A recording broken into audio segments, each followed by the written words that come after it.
आज हम एक बहुत ही अहम सवाल पर बात करने जा रहे हैं। लोग क्यों तकलीफ में हैं और अल्लाह कुछ क्यों नहीं करते?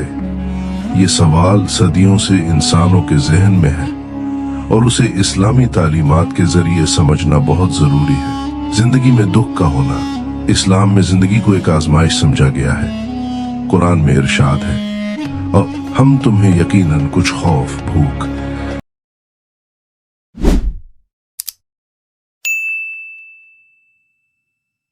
माल और जानो फलों के नुकसान के साथ आजमाओगे और सब्र करने वालों के लिए खुशखबरी सुनाओ। सूर अल-बकरा 155 आयत बताती है कि दुख का होना बेमाने नहीं। ये सब्र, हौसला और अखलाक की मजबूती पैदा करने का जरिया बन सकता है। इंसानों को दी गई आजाद मर्जी। एक बड़ी वजह दुख की यह है कि ज्यादातर दुख इंसानों के अमाल की वजह से होता है। जुल्म, जंग, लालच और नाइंसाफी इसी का नतीजा है। अल्लाह ने हमें आजाद मर्जी दी है ताकि हम अच्छा या बुरा इंतखाब कर सके।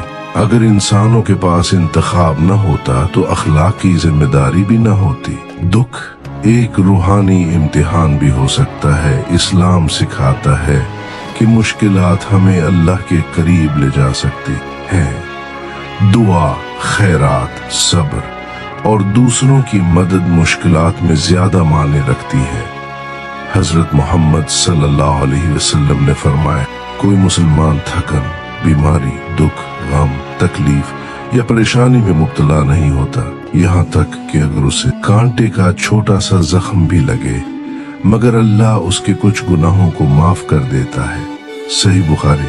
असल इंसाफ आखिरत में है। इस्लाम में सच्चा इंसाफ हमेशा दुनिया में नजर नहीं आता। सब्र करने वाले को आखिरत में अजीम अजर मिलेगा।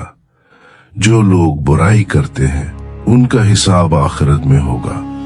कुरान में इरशाद है, बेशक अल्लाह किसी के साथ जर्रे के बराबर भी जुल्म नहीं करता। सूर अन-निसा 4 आयत 40। अल्लाह की हिकमत इंसानी फहम से बालातर है। कभी कभार दुख के पीछे ऐसी हिकमत होती है जो हम फौरन नहीं समझ पाते। कुरान फरमाता है, और हो सकता है कि तुम किसी चीज को नापसंद करो और वो तुम्हारे लिए बेहतर हो, और कोई चीज तुम्हें पसंद आए और वो तुम्हारे लिए नुकसानदायक हो, और अल्लाह जानता है जबकि तुम नहीं जानते। सूरह अल-बकरा 2 आयत नंबर 216। दुख हकीकत है और उसे महसूस करना फितरी है। इस्लाम हमें दुआ, दूसरों की मदद और सब्र की तरगीब देता है। दुख को कम करने की कोशिश करना, जैसे खैरात और इंसाफ, इबादत के मुतरादिफ है। खुलासा यह है कि दुख का होना जिंदगी का हिस्सा है। इंसानों को आजाद मर्जी दी गई है और आखिरत में असल इंसाफ मिलेगा। अल्लाह की तरफ से इंसानों को दी गई आजादी और ख्वाहिशात ही उसकी तकलीफ और दुख का सबब है। यहाँ इंसानी इंतखाब, सब्र और रूहानी तरक्की अहम है।